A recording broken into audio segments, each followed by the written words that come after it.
नमस्कार दोस्तों, आपका स्वागत है अपनी YouTube चैनल PFP में। आज हम टाटा एल्क्सी के बारे में चर्चा करने वाले हैं। लास्ट हमने डिस्कस किया था जब ये स्टॉक 7,800 पे था और फिलहाल ये स्टॉक हमें 6,800 पे नजर आता है। गिरावट कंटिन्यूअसली बढ़ती जा रही है, तो क्या ये गिरावट रुकेगी या फिर कंटिन्यू रहती हुई नजर आएगी? ऐसी सिचुएशन में एज ए रिटेलर हमें क्या करना चाहिए, इसके बारे में आज हम चर्चा करने वाले हैं।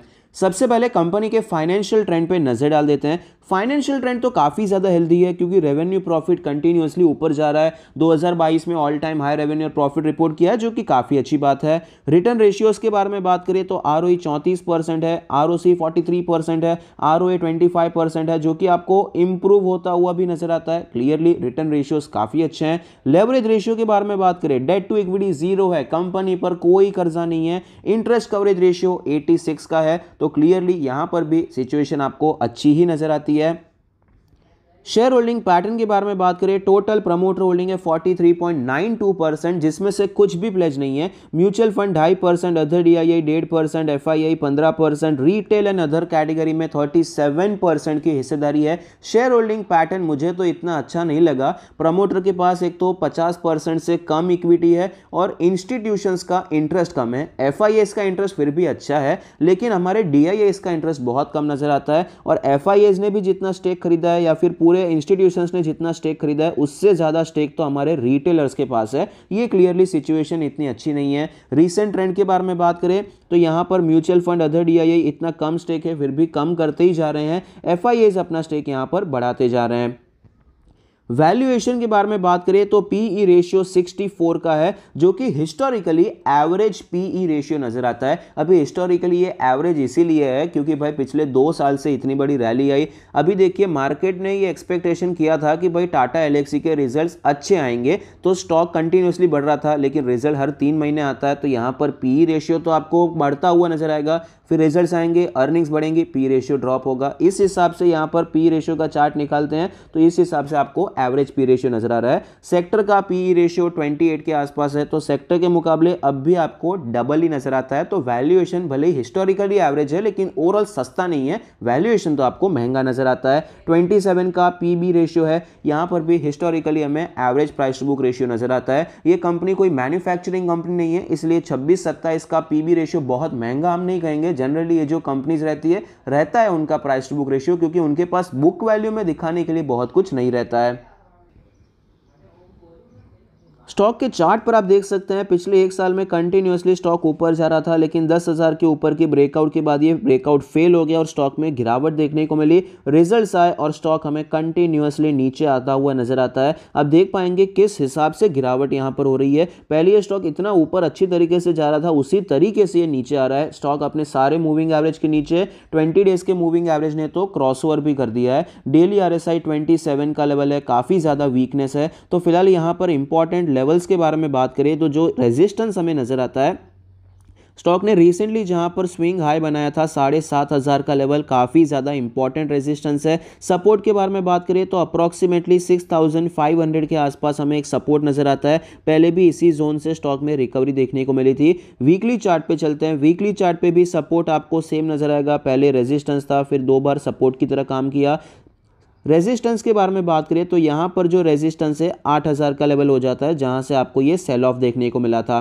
मंथली चार्ट पे चलते हैं। मंथली चार्ट पर आप देख पाएंगे सपोर्ट अब भी हमें सेम नजर आता है।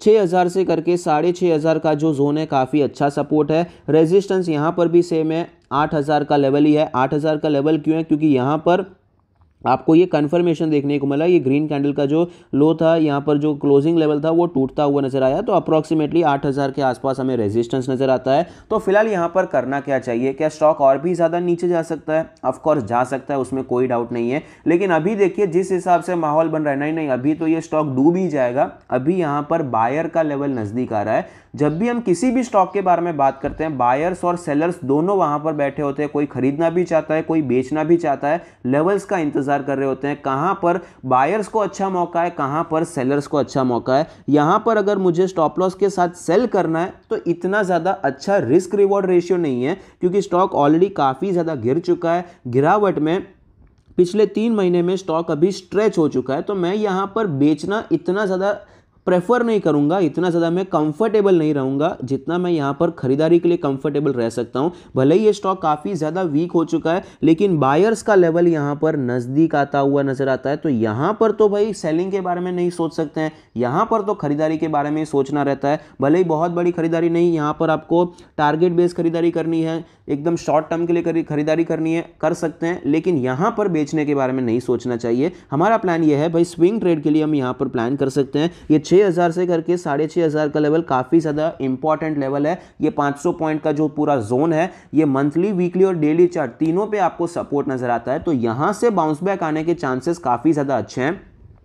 यहाँ पर कई लोग लॉन्ग टर्म के लिए भी खरीदना चाहते हैं, कई लोग यहाँ पर अपना शॉर्ट्स कवर भी करना चाहते हैं। तो किस प्रकार से हम प्लान करेंगे, अगर यहाँ पर आपको एक और अच्छी गिरावट देखने को मिल जाए, जिस हिसाब से यहाँ पर गिरावट हुई थी, इस हिसाब से 4-5 दिन और गिर जाए, तो हमारे लिए बेस्ट कंडीशन रहेगा, बेस्ट सिनेरियो यही रहेगा कि थोड़ा और गिर जाए और डायरेक्टली इस लेवल पर आ जाए। तो यहाँ से एक अच्छी शॉर्ट कवरिंग देखने को मिल सकती है। आपने कई बार देखा भी होगा, अगर आप स्टॉक मार्केट में पिछले 1-2 साल से हैं, तो आपने कई बार देखा होगा कि स्टॉक अगर कंटिन्यूसली गिरता है तो आपको एक ही दिन में कई बार 5, 7, 10% भी भागता हुआ नजर आता है। तो उस हिसाब से थोड़ा बहुत हम एक्सपेक्टेशन यहाँ पर रख सकते हैं, लेकिन इसमें थोड़ा सा आपको ध्यान ज़्यादा देना पड़ता है, क्योंकि हम बहुत ज़्यादा वेट नहीं कर सकते हैं कंफर्मेशन के लिए डेली चार्ट पे। आपको यहाँ पर 15 मिनट चार्ट पे, 30 मिनट या फिर आवर्ली चार्ट पे काम करना पड़ेगा।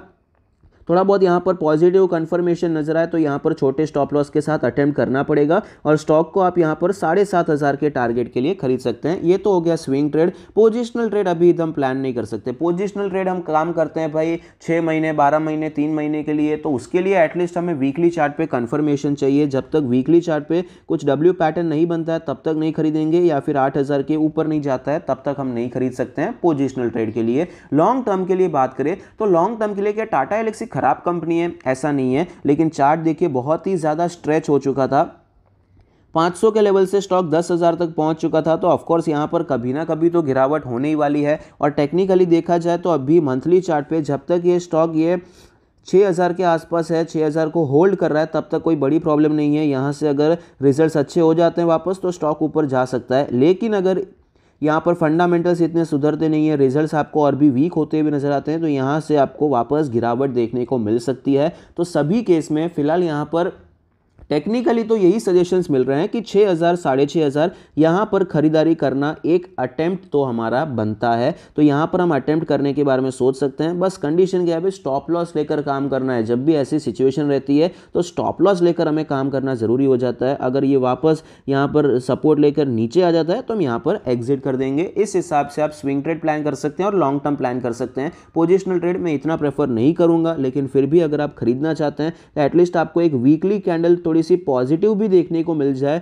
यहाँ पर कुछ वीकली पॉजिटिव कैंडल बनती है तो आप यहाँ पर 20-25% क्वांटिटी के साथ खरीदिए। या फिर एक काम ये कर सकते हैं कि स्विंग ट्रेड आप जो प्लान कर रहे हैं, जिस हिसाब से हम प्लान कर रहे हैं उसी हिसाब से आप पोजिशनल ट्रेड खरीदिए, लेकिन वहाँ पर भी क्वांटिटी आपको सिर्फ 20% की रखनी चाहिए। फिर अगर कंफर्मेशन मिलता है, स्टॉक ऊपर जाता है, तो आप क्वांटिटी ऐड कर सकते हैं। आई होप आपको ये वीडियो पसंद आता है, कुछ सीखने को मिलता है। Thank you, stay happy, happy investing.